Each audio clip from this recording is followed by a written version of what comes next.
1 and 2 is the creation and Adam and all that. Genesis 3 is the seed plot for the whole Bible. Everything in the Bible has its roots there in Genesis 3. Genesis 4 is the first murder, Cain and Abel, all of that. From Genesis 6 on, you got the flood and a lot of action. But Genesis 5 is one of those chapters you're tempted to sort of skim over. It's just a genealogy. What can there be in that, right? Well, the trouble with Genesis 5 is it is a genealogy of 10 people. Adam, Seth, Enosh, Kenan, Mahalalel, Yared, Enoch, Methuselah, Lamech, and Noah. The problem is it's not translated for it. The words are transliterated. What that means is you have an approximation here of how they're pronounced in Hebrew. They're not translated. It's, we don't generally apply meaning to names. My legal name is Charles. What does that mean? Who knows? All kinds of speculations. None of them really that authoritative. But in Hebrew, every word is made up from Hebrew roots, and if you know the meaning of the letters that make up the root, you can read Hebrew, by the way, pretty much, about 80%, according to the Hebrew department in Arizona. They told me that. Anyway, the point is that let's get this translated and see what it says. Well, the first word is Adam. That was not hard to guess. It comes from Adamah, which means man. No surprise. Adam, man, we can relate to that. He has a son by the name of Seth.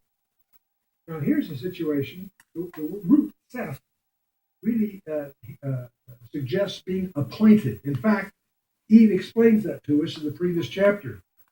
Eve said, "For God hath appointed me another seed instead of Abel, whom Cain slew."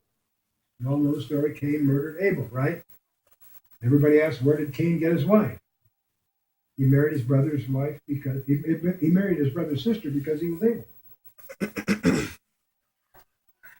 Helps not all it's cracked up to be. I understand. Okay. But anyway, that gives us a clue. The word Seth is a root implying appointed. Okay. Now he has a son. When he has a son by the name of Enosh. And that's a Hebrew word that means mortal or frail or miserable.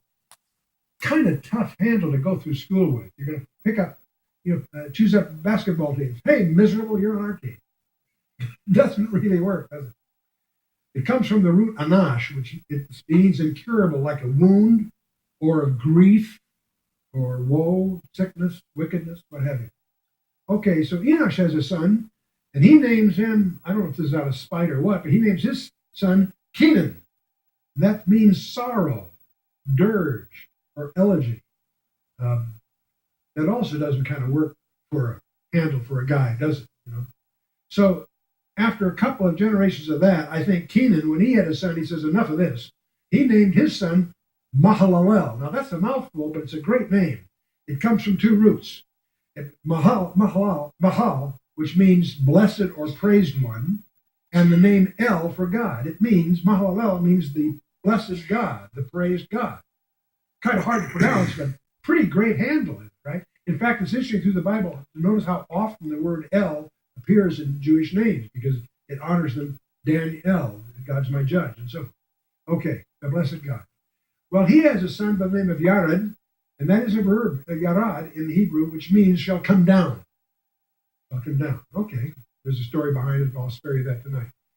That leads us to Enoch. We mentioned Enoch, but it turns out his name is basically an academic term implying commencement or teaching. Okay? So he has a son by the name of Methuselah, which we've already mentioned, is from Muth and Shalach. His death shall bring. And as we pointed out earlier, the year that the flood comes is the year that Methuselah dies is the year the flood comes. Okay, he has a son by the name of Lamech. Now, here's a case where the root is still in our language in English. The root is evident in our English word lament or lamentation. The root means despairing. Despairing. Okay?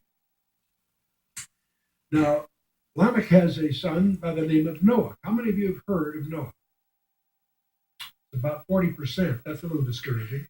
Let me try it again. How many of you have heard of Noah? All right, that's okay. Sorry to keep you awake there. I just thought, all right. Yeah, we've all heard of Noah. I'm just being facetious. Noah is a two-letter root that comes from Nacham, which means to bring relief or comfort. In fact, his comfort or rest.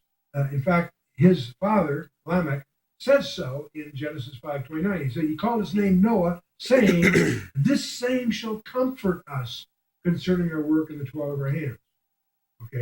Okay. So we have the genealogy: Adam, Seth, Enosh, Kenan, Mahalalel, Yared, Enoch, Methuselah, Lamech, Noah. I'm sure my Jewish friends are upset because I'm doing a terrible job pronouncing them properly, but bear with me. Let's not read it. It's pronounced in Hebrew. Let's translate it. What does it say? Man, appointed, mortal, sorrow. But the blessed God shall come down teaching that his death, whose death? God's death. The blessed God shall come down teaching that his death shall bring the despairing comfort or rest. Wow, huh? Man is appointed mortal sorrow, but the blessed God shall come down teaching that his death shall bring the despairing comfort or rest. Now, this has a number of implications. It points out that God's program for redemption was not some knee-jerk reaction in Genesis 3. It was planned before the foundation of the world. But it also is something else. There's no way you will ever convince me that a group of Jewish rabbis contrived to hide the summary of the Christian gospel in a genealogy of the sacred Torah itself. You got to be kidding. It's evidence of design. And they say, well, gee, Chuck, that's pretty, I don't know. Okay, well, I find it impressive. You draw your own conclusion.